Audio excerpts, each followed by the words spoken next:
Hello, പുതിയ വീഡിയോയിലേക്ക് എല്ലാവർക്കും സ്വാഗതം. ഞങ്ങളൊരു കല്യാണത്തിന് പോവാൻ കേട്ടോ. ഞങ്ങളെന്ന് പറയുമ്പോൾ ഞാനും ആര്യയും ലക്ഷ്മിയും പിള്ളേരും മാത്രമേ ഉള്ളൂ കേട്ടോ. കാരണം ഇന്ന് തന്നെ 2-3 പരിപാടി ഉണ്ടായിരുന്നു. അപ്പോൾ 2 കല്യാണങ്ങളുണ്ട്. ഒന്ന് ഇവിടെ വീടിൻ്റെ അടുത്ത് താമസിക്കുന്ന ഒരു കുട്ടിയുടെയും പിന്നെ അച്ഛൻ്റെ തറവാടിൻ്റെ അവിടെ ഒരു കുട്ടിയുടെയും കല്യാണം ഉണ്ടായിരുന്നു. അപ്പോൾ അച്ഛനും അമ്മയും ചേട്ടനും കൂടി അങ്ങോട്ട് പോയി. ഞാനും ആര്യയും ലക്ഷ്മിയും കൂടി ഇങ്ങോട്ടും വന്നു കേട്ടോ. ഇത് നമ്മുടെ വീടിൻ്റെ അടുത്ത് തന്നെയാണ് ഇതിൻ്റെ ഓഡിറ്റോറിയം. തൊട്ടടുത്ത് തന്നെയാണ് കേട്ടോ. തൊട്ടടുത്തുള്ള കുഞ്ചാട്ടുകര ഓഡിറ്റോറിയത്തിലാണ് കേട്ടോ കല്യാണം. അപ്പോൾ അതേ ഞങ്ങൾ ഓഡിറ്റോറിയത്തിലേക്ക് എത്തി. ചേട്ടൻ അങ്ങോട്ട് പോയതുകൊണ്ട് ആര്യ തന്നെയാണ് കേട്ടോ ഞങ്ങളുടെ സാരഥി.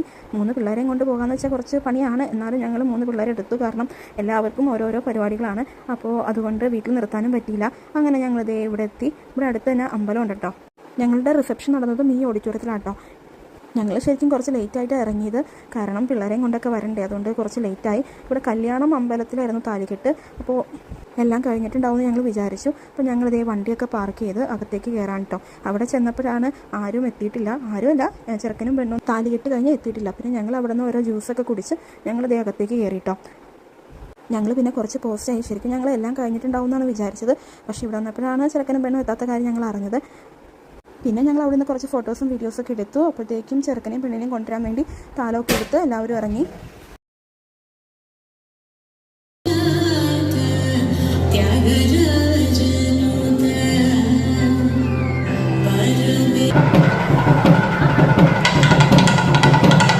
പിന്നെ താലികെട്ടും ചടങ്ങെല്ലാം കഴിഞ്ഞ് ഞങ്ങളിതേ ഭക്ഷണം കഴിക്കാനിരുന്നു. എനിക്ക് പ്രഗ്നൻസിയിൽ ഫസ്റ്റ് സ്റ്റേജിലൊക്കെ എനിക്ക് സദ്യ കഴിക്കാൻ ഭയങ്കര കൊതിയായിരുന്നു കേട്ടോ. എന്തെങ്കിലും പരിപാടി ഉണ്ടോ എന്നൊക്കെ ഞാൻ നോക്കിയെടുക്കുമായിരുന്നു. പക്ഷേ ഇപ്പോൾ അങ്ങനെയൊന്നുമില്ല. അപ്പോൾ ഇന്നത്തെ വീഡിയോ ഇത്രേ ഉള്ളൂ. ബൈ.